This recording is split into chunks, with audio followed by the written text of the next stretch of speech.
We live in an unequal, unstable, and unsustainable world. There are now 65 million people who have been forcibly displaced from their homes. You cannot talk about economic security, job security, unless you have human development.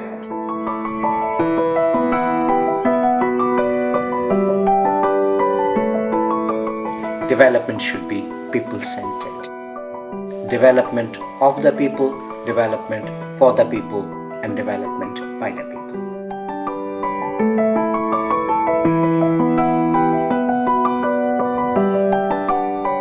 One is the policymaker, then there are academics, number 2, students, number 3, research institutions, number 4, and then we have the civil society. The basic objective of policy is to enhance the well-being of people. So therefore, since Human Development Report talks about people and how policies can be people-centered, that gives an advantage to the policymakers to reorient their policies so that people can benefit from them. You cannot make policies in vacuum. You want to make evidence-based policies. And all those indicators and indices bring evidence to the table, which help the policymakers to make policies, to evaluate policies, to monitor the outcomes, and to change the policies if the policies don't work.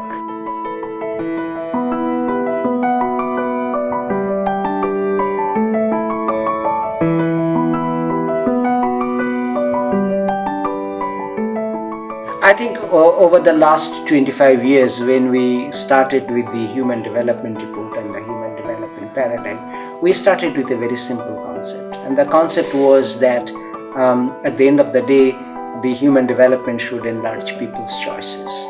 And the first thing I would say that there are some unanswered questions there which need to be answered. When we talk about the choices, should there be unlimited choices? The focus of human development was only on individuals, but now we know that the focus should be on the collective entities as well. We also know that there is an interdependence of choices, so that needs to be brought into the whole discussion. So in the analytical framework, I think the whole question of collective choice, the whole question of interdependence of choice, the issue of the voice and autonomy of the people should be brought in, and that's a challenge conceptually. Second, in terms of the measurements, yes, we have started with the Human Development Index and the indicators, but the world has also changed in the meantime. And one of the issues that we have to deal with is basically to look at the quality of human development, not only the quantity of human development. Yes, children are enrolled in school, they are completing their education, but the question is, what are they learning?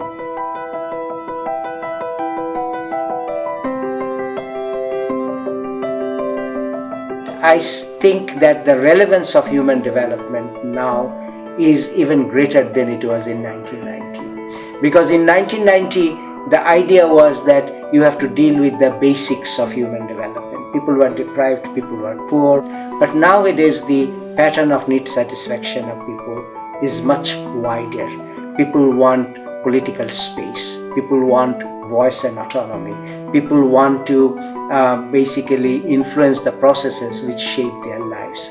I think the challenge for the future Human Development Report is first to enlarge the analytical framework of this paradigm so that those things can be accommodated. Second, to come up with the measures which actually not only look at the quantitative measure but also qualitative measure. And third, basically to bring it together with the whole question of the sustainability. Because human development achieved does not necessarily mean human development sustained. You need to bring the sustainability issue into there so that we are not only talking about the enlargement of choices of the present generation, but we are also ensuring opportunities and capabilities for the future generation.